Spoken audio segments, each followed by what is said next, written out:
Hey, you guys. I was going to talk about this freedom of religion real quick, hopefully, just no big thing. In America, there's freedom of religion. That means that we're not going to force Christianity on you, but we are a Christian nation. So when you swear an oath to become a citizen of America, you are swearing that you will abide by our American beliefs, which is Christianity, Christ. So the only Son of God. That's how we believe. I don't know about all these other kids that have grown up and they haven't been taught that, but that's what it is. So when our Constitution says freedom of religion, that means that we're not going to force you to be a Christian, act like one, or accept Christ. If you're a Buddha or a Hindu or a whatever you are, you have freedom to, unless it breaks our laws. Like if you believe in, I've said before, like if your religion believes in pedophilia, no. If your religion is, because like say, I don't know much about Buddha or the other ones, but I know that they aren't out to conquer the world. They're usually out to teach you how to be at peace or something, which is false peace, of course. And anything that's not of God is of the devil. Okay, so those religions, because a country can't micromanage what you do and what you believe unless you're a communistic country. That's the only time. Because we're not a communist country, of course, we're going to say you can have your freedom of religion. But if your freedom of religion believes something that is against the law, pedophilia, or is against the law, which, by the way, they all come from Yahweh, not Allah. Our laws come from Yahweh, God. The one God, the only true God. Allah is not God. So when you want to take your freedom of religion in America and then abuse it by breaking our laws and trying to convert our nation, you're breaking your vow of allegiance to adhere to our laws. And I want to point something out also is that when you ingratiate, or whatever the word is, like when you welcome all these religions and you're all inclusive, that's not the point. The point of being all inclusive is just what I just said. It is you're allowing them to have their freedom of religion. It doesn't mean that as a Christian, you need to embrace it and let them have their freedom and, they can,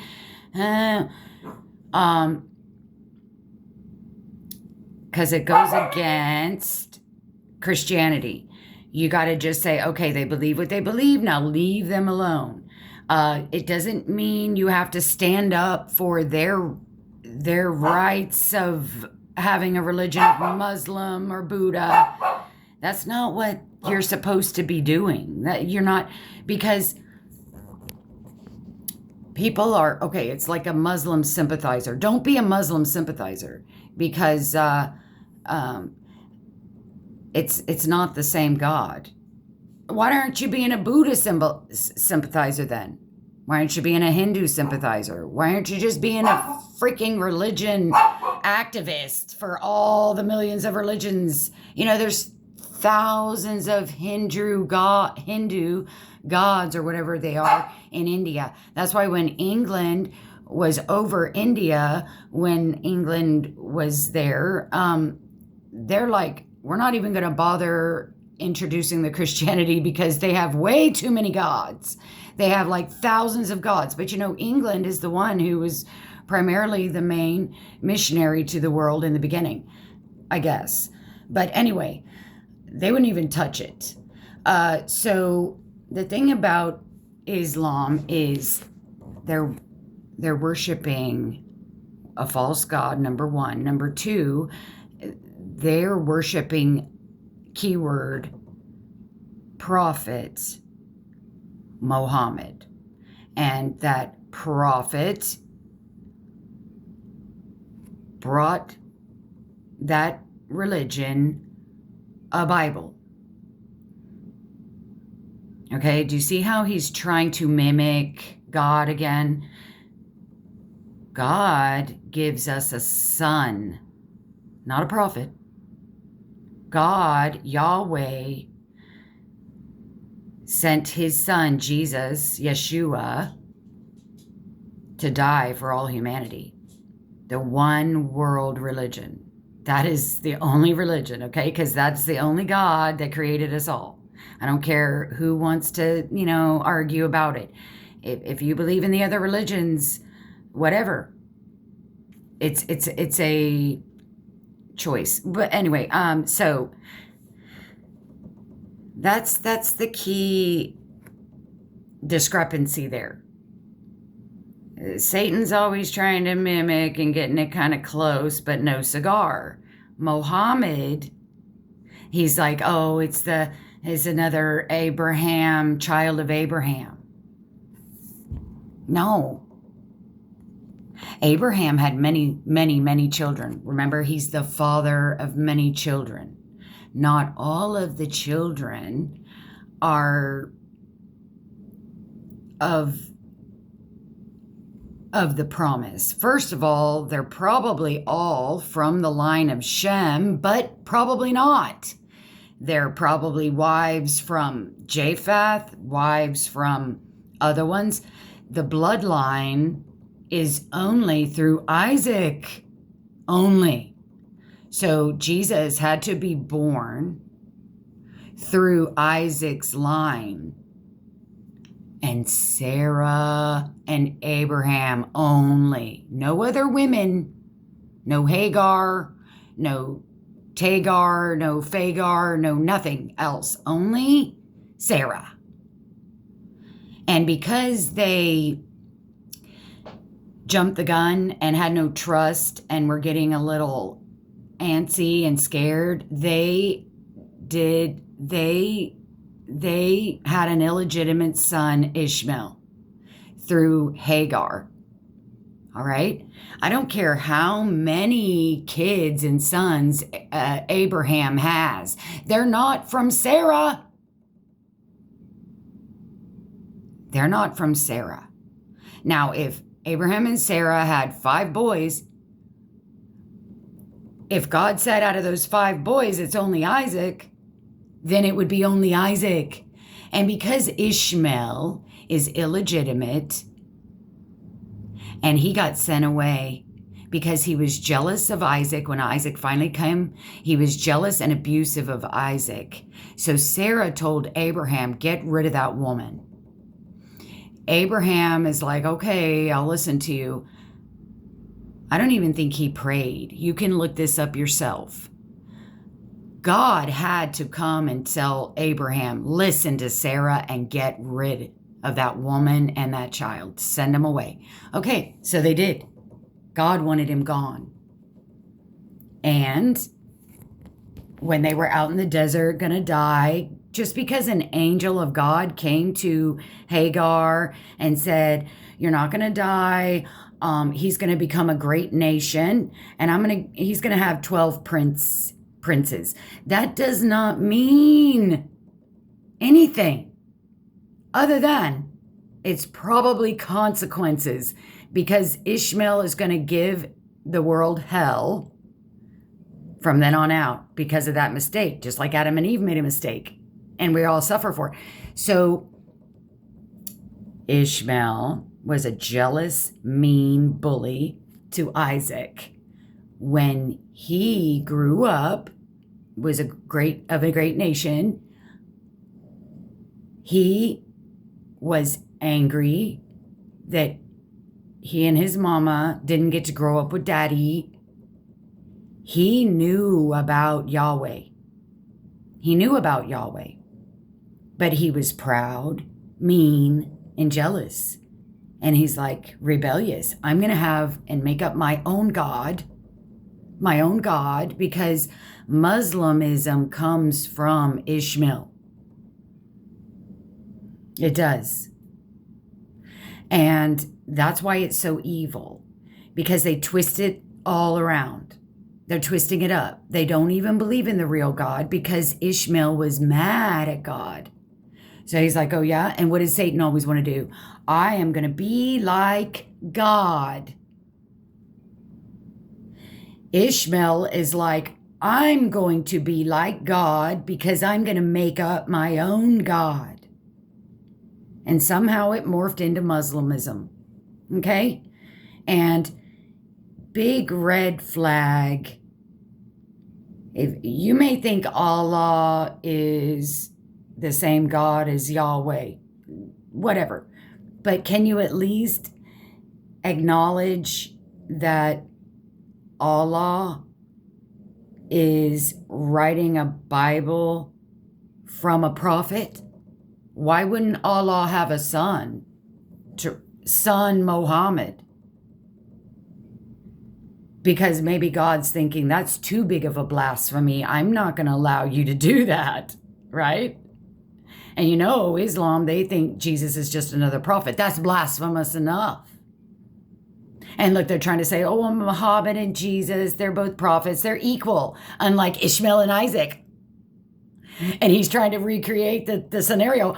Oh, well, God wasn't fair to me, but look, I'm going to be fair. Jesus and Muhammad are equal.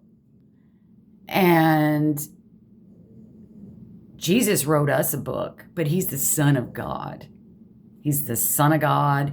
God wrote the book. Jesus is God. So anything you're reading in the Old Testament is Jesus before he came to earth. And he became fully man. Maybe that's why he was a little nicer. Because he's like, boy, it's a lot different down here, God. I'm up there being God. I've never been human. I'm coming down here to be fully human. And whoa, you guys do have it tough. Maybe I was a little too rough on y'all. I created you. I didn't realize how stupid you are. Because we're sheep. Sheep are very stupid. That's why Jesus, do you think God in the Old Testament ever called? No, he did. He said, I'm going to smite the shepherd and scatter the sheep. So, God, I'm just joking. That's just all a joke. But because, God doesn't have to become a human to know exactly how hard it is. But just please consider the simple fact that Jesus is the Son of God, Yahweh. And he wrote a book. Allah whipped up a prophet who's a pedophile, which is an abomination to God. And Allah found a prophet, I guess, and the prophet wrote a book. The prophet wrote a book, not the Son of God. God himself wrote our book. Okay, so that is extremely, do you see a little bit of leaven, a little bit of trickery, a little bit of change can invite in the devil.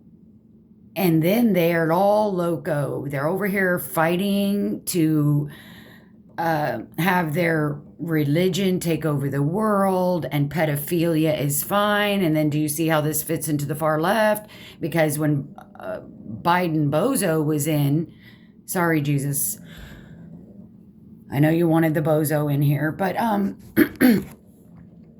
Biden himself was a pedophile. And he's Catholic. And I mean, I don't want to offend anybody who's a genuine Christian Catholic. My ex is a Catholic, and I say the same things to him. It's an evil religion. This is wicked, and he's I would say this to, you know, but now he is not a practicing, meaning he goes to his whatever every Saturday, Sunday, but he acts nothing like a Christian Catholic. But I know there's some legitimate, sincere, God fearing, Jesus loving Catholic Christians. I'm not talking about you. I'm talking about where your Pope guy is, and you shouldn't be, I don't know, whatever. Okay, so if you're offended, I don't care. So what? Who cares? You know, you offend me by believing that. So, right back at you. Now, um, that's just what I want you to recognize, that you don't come into a country and all countries and try to change their constitutional doctrine of God. In God we trust, not Allah. Okay. And then you shouldn't trust, if you're a Christian, you shouldn't be empathizing and sympathizing with the rights of a Muslim, okay? That's mainly the deal. And then it's influencing non believers, when they're already influenced, that they need to be empathetic with this freedom of religion that's trying to convert the world. But see, I bet I know exactly. We never had this in America. We never had this epidemic until, and I was thinking about this the other night when I had made my video about Bibi went to Biden right after October 7, and I'm positive, almost positive, Bibi was basically telling Biden, we got to cut off the Gazans and we're going to get every hostage back. And that's the only way to do it, is to choke them out. You don't feed them, you don't water them, you don't give them electric, you don't do nothing, and they're going to give them back. Biden said no. It was somebody told Biden, we're going to feed the Gazans. I just remember that. I remember going, whoa, what the and then, as soon as we started feeding them, then what happened? Our whole nation was torn up by sleazy scumbags ruining campuses on colleges all of a sudden, running rampant all over our streets with picket signs about Gaza. Why were they so much picketing? We were feeding the bastards. Why did they have a problem? It's because, and that's why this Jewish news, I was crying the other day. It's like, because the Jews had to keep saying, we are feeding them. We are. They're stealing the aid. And they were always trying to explain the truth to people that they didn't want to hear the truth. But I'm telling you right now, this is why America, this is why it exploded. And all the sleepy Muslims who were sticking to themselves, because it was running rampant over there in the West, Britain, England, because they had opened their borders years ago. Biden opened the borders. And it wasn't just a bunch of Muslims coming in, but still.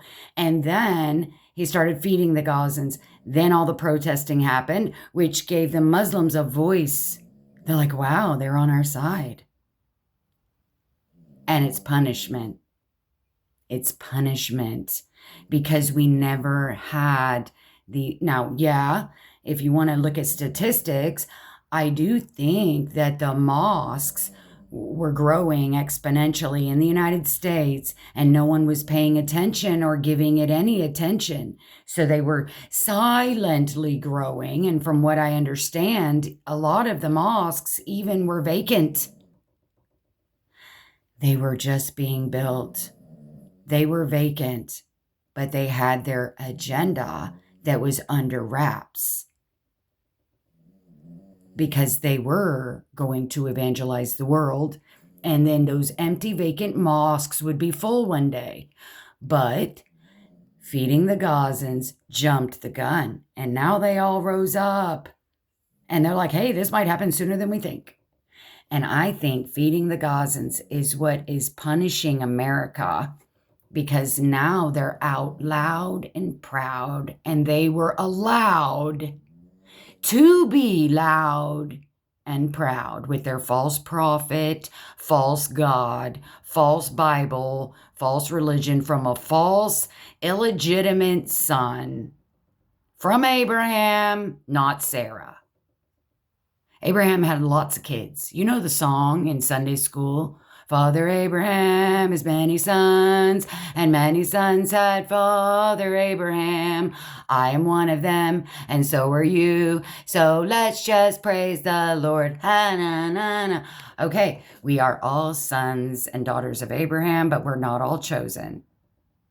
We're not all chosen to be the line of God Himself, Jesus Christ. And therefore, Ishmael is not the chosen. So he's nothing. He's nothing. There's only two things: Yahweh, God, Jesus Christ, Judaism, Christian, because we're believing in the same God, Yahweh.